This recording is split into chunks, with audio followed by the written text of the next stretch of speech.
Hey guys, this is Mr. Offer. We're on session 10, part 4 of the presidents. On this one, I want to cover George W. Bush, Barack Obama, and Donald Trump. Guys, first of all, I like to point out Bush, his presidency will be defined by 9/11. Bush was in there, not a whole lot was going on. 9/11 occurs, and it changes everything for George Bush. He becomes a wartime president. Uh, I will tell you, as history goes on, they have kind of they're re examining that war that we've been involved with. It is the longest standing war ever for the United States. And Bush will be judged in the next 30 years whether or not we should have been involved in it. I don't know. They'll look at that. I can tell you that when he leaves office, you'll have a recession and a war. He will leave those two things. Barack Obama is your next guy we talk about. Barack Obama is your first African American president. He steps in. One of the things I always tell everybody about Barack Obama, guys, is I don't care if you like these guys or not. Barack Obama is one of the most eloquent speakers of any president in the 20th century. I mean, if you listen to Obama speak, Obama has the ability to communicate. I think he's just as good as FDR or JFK. I mean, this guy can really speak. I've always been impressed with his speaking ability. He has two great challenges. Barack Obama has the challenge of the war that George Bush left him and of a recession. If he could have successfully he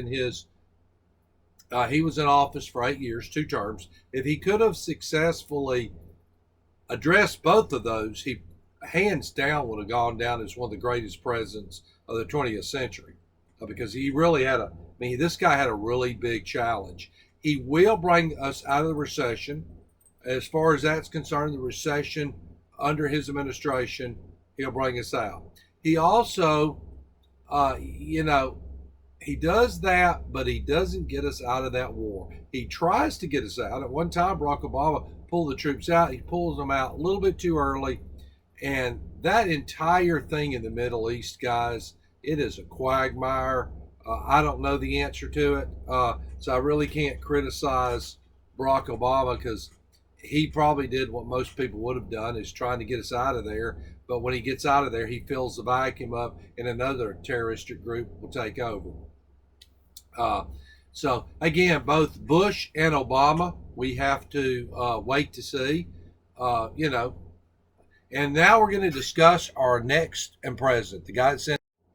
All right, guys, going to talk about this next guy. I'm trying to think what is his name?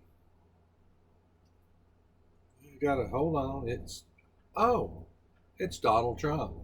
Hey guys, this was actually given to me as a gift. Actually, it's been hanging up on that wall. Donald Trump, interesting guy. Donald Trump started off as a Democrat, then he switched from a Democrat to an independent, then he went to a Democrat, now he's a Republican. Donald Trump is a true businessman. He had no prior political experience before he ran. He had no military. We've never had a president that came in that all of our presidents either had prior political or prior military. He's the only guy had neither one of them. Reality type show guy comes in. Donald Trump's presidency we're right in the middle of it, guys. I will tell you, when I'm filming this right now, it's in March 2020. We're in the middle of this epidemic, this virus.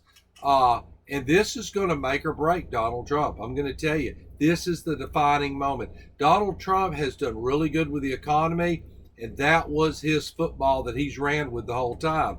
This virus is going to tank the economy, like it or not. It's going to hurt us, and Donald Trump and the United States government are going to have to come up with a way to counter that. I don't know what he's going to do. Trump is a lot like Bush and Obama, guys. It will take at least 30 to 50 years to look back to see. You got to remember, guys, when Ronald Reagan was here in the presidency, we tout Reagan now as one of the greatest Republican presidents of the 20th century. Ronald Reagan was not that highly touted at the time he was president. A lot of people were very worried that Reagan was going to get us in a war because of this arms race he put us involved in. Reagan knew what he was doing. As time has passed, history has looked back on it, and they've said Reagan has done a good job. George H. Bush was another guy. When he left office, guys, this is the old man, George H. Bush. He was not touted as a very popular president. He lost the election to Bill Clinton. As we go further, they look back on his administration, and Bush's popularity continues to grow. So we really don't know. I will tell you this about Donald Trump. We'll end this lecture with this. I can assure you guys one thing. I can't assure you a whole lot. But when you're an old person, your grandchild, granddaughter, grandson, they're going to come to you, and they're going to say, Grandma, Granddad, whatever it may be, look, I'm in history class, and we're talking about this guy named Donald Trump. Man, was he really all that? Did he do all this stuff? Did he? Tell me, Mom, you were alive, Granddad, Grandma. Tell me about Donald Trump. I say this to tell you guys they're going to be talking about Trump from now on. Donald Trump is going to be a lot like a Theodore Roosevelt. Theodore Roosevelt, guys, and I've always compared these two guys, and let me explain why, because I've had some students who took offense to that for whatever reasons. Both Donald Trump and Theodore Roosevelt were from New York. Both of them were born into money. Both of them were wealthy. And we don't realize it because Theodore Roosevelt has been dead for so long. But Theodore Roosevelt, guys, did not get along with the media. He ran his mouth a lot. The media didn't like him. And he was constantly being attacked by the media. And he was attacking the media back, which should all remind you of Donald Trump. So I don't know about Donald Trump. We'll have to see. You guys will probably hopefully live long enough to see another 30 to 50 years, and you'll be able to judge his presidency. Like I said, you really can't judge them. Guys, when you take a class in political science, you can look at their policies now, but as far as historians, it's too early. We don't know. All right, guys, when we return, we will conclude this, and we'll see you then. Bye.